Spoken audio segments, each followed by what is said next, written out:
dividing 122 by 8 using partial quotients. The first thing that is pretty common to try as we try to whittle away at the 122 using 8s is to multiply the 8 by 10. This would give us minus 80 from the 122. We bring down that 2, cross out, make that a 0, add there, and we have 42. And we know that 8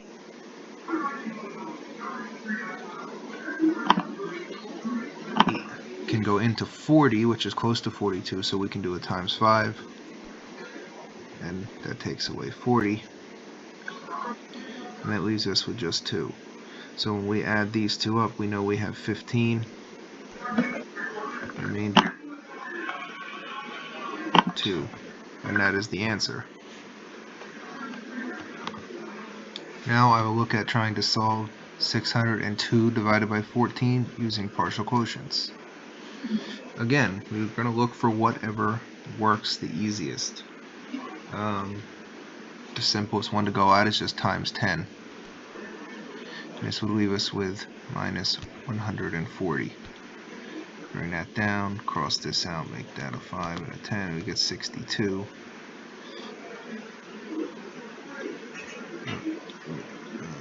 462.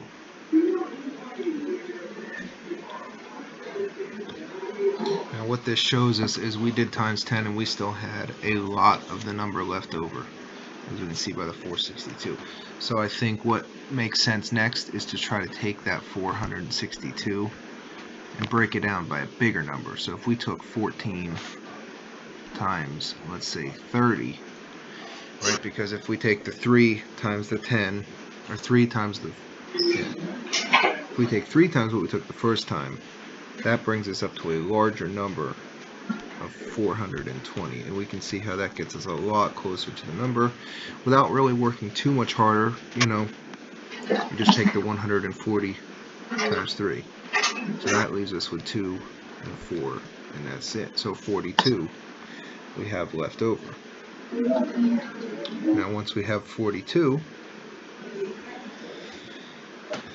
we know that 14 can still go into it, so our next guess is to try to find how many times 14 goes into 42, or how many groups of 14 work into 42.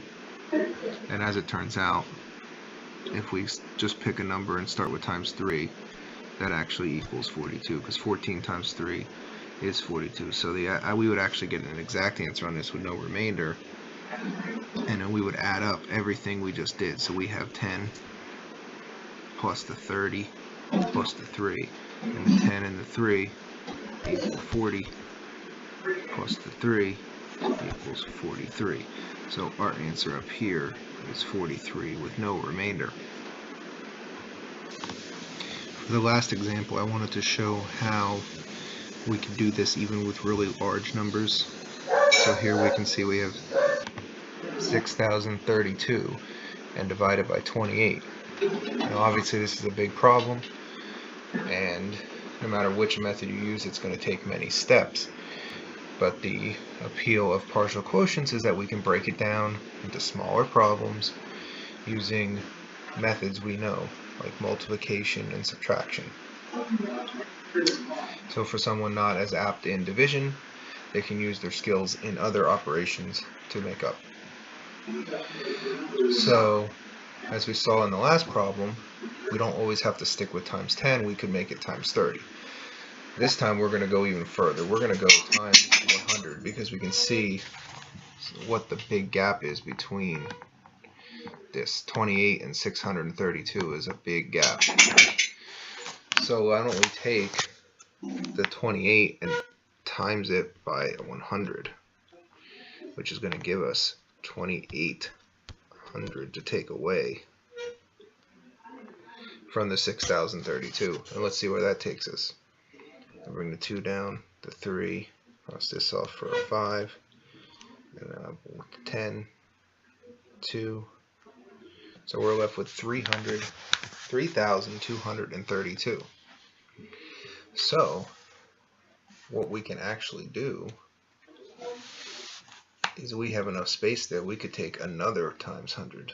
So if we take the 3,232 and do another times 100, we can take another 2,800 away, which is going to give us 2, 3, 2, 12, 432.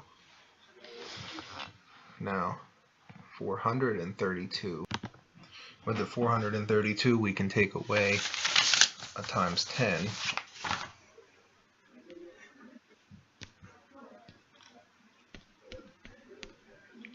which would be 280.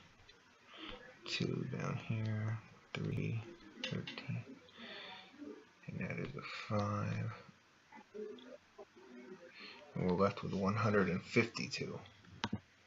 So now with 152, we need to find a number that makes sense for 28 to go into and get us as close as possible. And it turns out to be the 5.